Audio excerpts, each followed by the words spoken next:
शीला और समीर के प्यार का क्या था अंजाम। शीना की जिंदगी में समीर आया तो उसे मानो जिंदगी में फिर से बहार मिल गई थी। औलाद, पैसा, शोहरत सब कुछ तो पा गई थी वह, लेकिन कभी कभी ज्यादा खुशी दामन में समा नहीं पाती।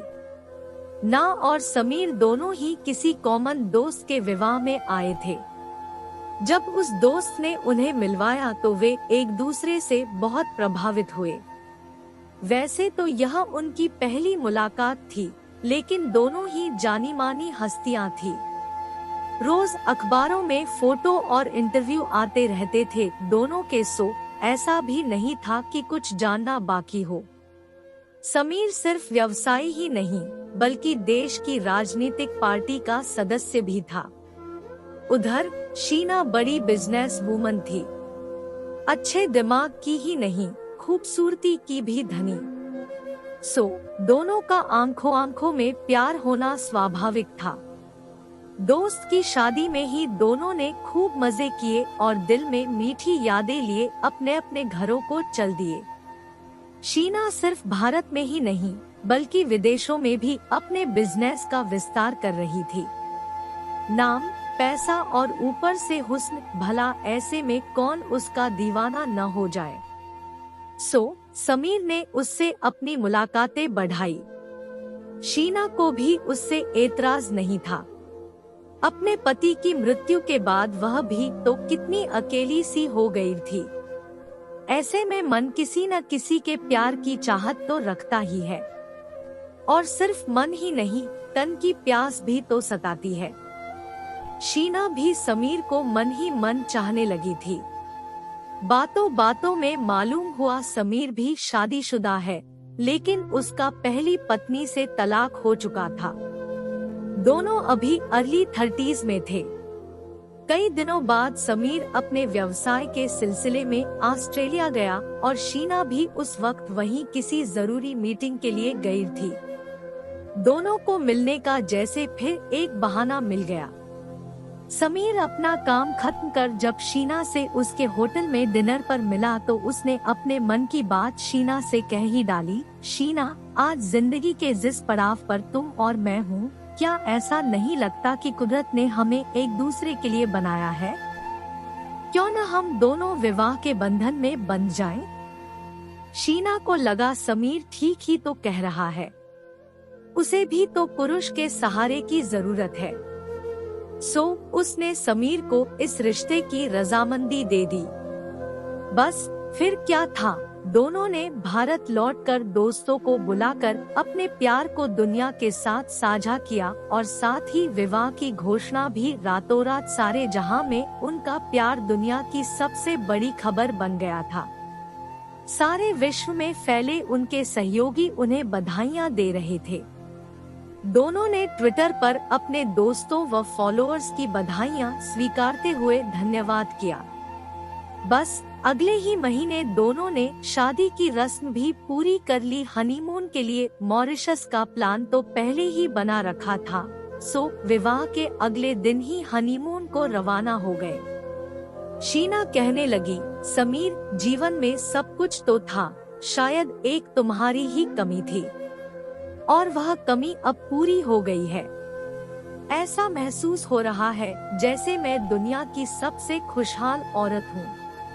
समीर ने भी अपना मन शीना के सामने खोल कर रख दिया था।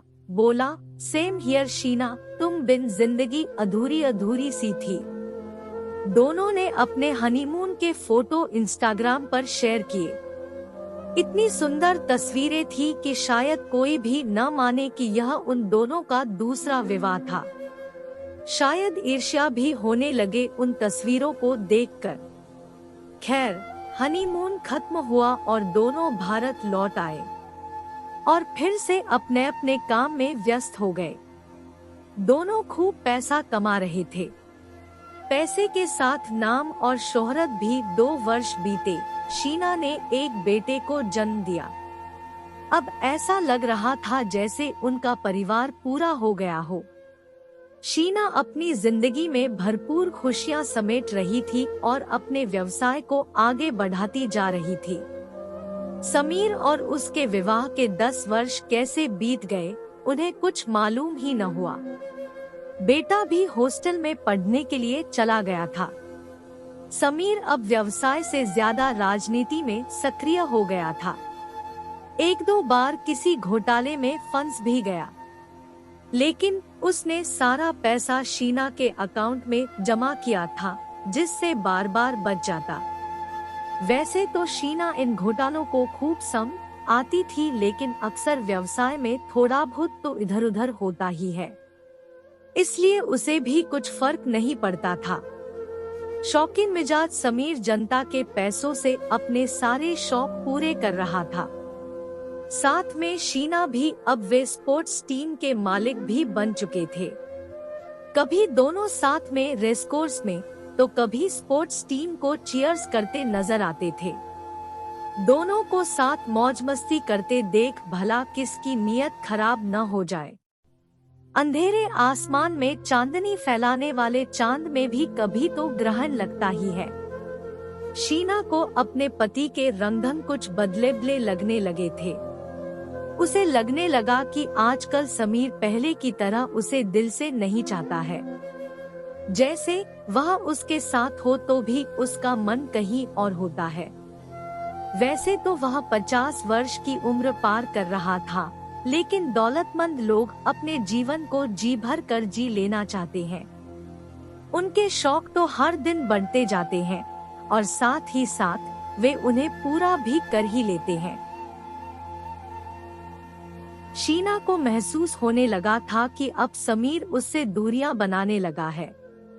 न तो वह पहले की तरह उसे वक्त देता है और न ही उसकी तारीफ करता है। जहां शीना को देख समीर के चेहरे पर मुस्कुराहट खिल जाती थी, वहीं अब वह काम का बहाना कर उससे नजरें तक नहीं मिलाना चाहता था। वह समझने लगी थी कि जरूर समीर के जीवन में कोई और औरत आई है।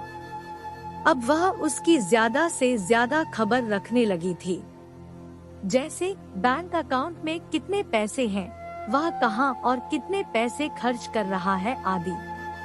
इस बार जब शीना के बिजनेस अकाउंट से समीर ने कुछ पैसे निकालने चाहे तो उसने समीर को साफ न कह दिया। वह बोली, समीर, तुम्हारी मौज मस्ती के लिए नहीं कमाती मैं। तुम्हारे पास मेरे लिए फुर्सत के 2 क्षण नहीं, अकेले मौज मस्ती के लिए वक्त है। अगर ऐसा ही है तो वह मौज मस्ती तुम अपने पैसों से करो। यह बात समीर को चुभ गई थी। उसने तो घोटाले के पैसों से शीना को बहुत ऐश करवाई थी। खैर, इतना अनाप शनाप पैसा था दोनों के पास कि पैसे का झगड़ा तो मामूली ही बात थी। शीना अब समीर की दूसरी गतिविधियों पर भी नजर रखने लगी थी। जैसे अपनी फेसबुक वॉल पर वह किसे ज्यादा तवज्जो देता है, किसके फोटो ज्यादा शेयर करता है, किस महिला मित्र को ज्यादा कमेंट करता है आदि। कुछ ही दिनों में वह समीर की बेरुखी की तह तक पहुंच गई। उसकी फेसबुक वॉल पर किसी जवान लड़की के ऐसे कमेंट दिखे कि उसे लगा कि समीर के उस लड़की से संबंध है। ट्विटर पर भी उसने नजर गड़ा रखी थी कि समीर किसके नाम पर क्या ट्वीट करता है। तभी उसका ध्यान पड़ा कि जो लड़की समीर से काम के सिलसिले में अक्सर मिलती जुलती है, उसके और समीर के मैसेज कुछ साधारण नहीं। उसे कहीं से उन संदेशों में प्यार की गंध आने लगी थी। वह सब समझ गई थी कि शौकीन मिजाज समीर क्यों उससे किनारा कर रहा है, क्यों उसके खर्चे बढ़ गए हैं। समीर इतना बड़ा व्यापारी और शख्सियत है, कौन लड़की उसके साथ उठने बैठने और मौज मस्ती करने से इनकार करेगी। और फिर इतनी बड़ी हस्तियों पर प्रेस और मीडिया तो जैसे नजर गड़ाए ही रहते हैं। अखबारों और मनोरंजक मैगजीन्स में समीर व उस लड़की के संबंध के बारे में खुल्लम खुल्ला छपने लगा था। शीना को यह सब बहुत अखरने लगा। एक तो पति की उससे दूरी, ऊपर से जगहंसाई भी। जो पैसा वह दिन रात मेहनत करके कमाती रही और पति के जिस पैसे पर उसका हक है, उस पर कोई और मौज करे, यह बर्दाश्त करना क्या आसान बात है। और तो और जब कभी पार्टी में जाती समीर साथ न होता तो वह अन्य महिलाओं की हंसी का पात्र बनकर रह जाती। उसे ऐसा महसूस होता जैसे किसी ने उसके जले पर नमक छिड़क दिया हो। सब कुछ उसकी बर्दाश्त से बाहर होने लगा था। एक दिन उसने गुस्से में आकर ट्वीट कर डाला, मेरे पति समीर के दूसरी लड़की से संबंध है। यह मैं आप सब के साथ साझा कर रही हूँ क्योंकि मैं दुनिया के ताने सुन सुन कर परेशान हो गई हूँ। बेहतर है मैं स्वयं ही इसे स्वीकार लूँ। यह ट्वीट तो ऐसा था जैसे मीडिया के हाथ गड़ा खजाना लग गया हो। समीर इसे बर्दाश्त न कर पाया और उस रात दोनों में खूब झगड़ा हुआ। समीर ने कहा, क्यों तुम हमारी जिंदगी बर्बाद करने पर तुली हो? तुम भी चैन से रहो और मुझे भी रहने दो। यदि मेरे किसी और लड़की से संबंध है तो तुम्हें क्या? तुमसे पहले भी तो मैं तलाकशुदा था, तब तो तुम्हें कोई तकलीफ नहीं हुई, फिर अब क्यों? शीना बिफर कर बोली, क्योंकि अब मैं तुम्हारी पत्नी हूँ। तुम्हारे पैसे और तुम पर मेरा हक है। तुम उसे किसी और से बांटो और मेरी जघनसाई करवाओ, मैं कैसे बर्दाश्त करूं?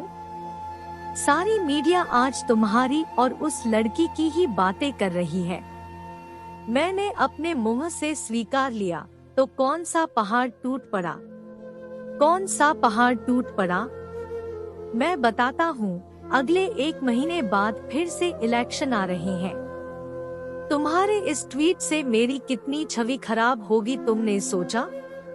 कौन टिकट देगा मुझे? और इस राजनीति में मैं जो अपने पैर जमा रहा हूँ वह कल को हमारे बेटे के लिए ही तो अच्छा होगा। चलो जो भी हुआ भूल जाओ और अब हम अच्छे पति पत्नी की तरह प्यार भरी जिंदगी जिएंगे। शीना को लगा उसके जीवन में लगा ग्रहण हट गया है। उसे लगा जैसे उसका खोया प्यार उसे फिर से मिल गया है। उसने अगले दिन ही समीर से कहा, समीर चलो न हम एक कॉमन ट्वीट फिर से कर देते हैं।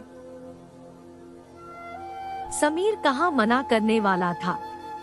दोनों ने मिलकर अगले ही दिन ट्वीट किया, हम दोनों अपने जीवन से बहुत खुश हैं और उस लड़की के बारे में जो भी कहा वह मात्र एक गलतफहमी थी। मीडिया में फिर से यह बात फैल गई थी। समीर की छवि एक बार फिर अच्छे राजनेता की बन गई। 1 महीना बीता, चुनाव हुए और समीर को कुर्सी हासिल हो गई। अब समीर के तेवर फिर से बदल गए थे। शीना ने लाख कोशिशें की कि समीर गैर महिलाओं से संबंध न रखे, किंतु फितरत से शौकीन समीर को वह रोक न पाई। खूब जगहंसाई हुई।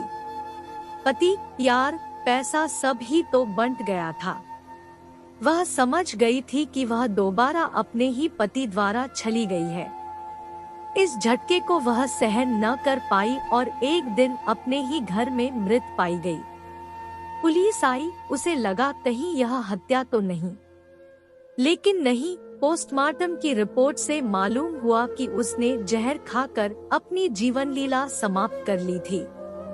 वह तो चली गई, लेकिन जाते जाते एक सवाल छोड़ गई। एक पत्नी कैसे अपने पति के प्यार को बांट ले और कैसे रोज रोज जघनसाई करवाए? दूसरी महिला उसके हक को छीन ले, उसके पैसे पर मौज करे, जिसे बदनामी और इज्जत की परवाह ही नहीं। लेकिन एक पत्नी के लिए तो वह उसकी इज्जत पर जैसे बड़ा प्रहार है, वह कैसे उसे सह सकती थी?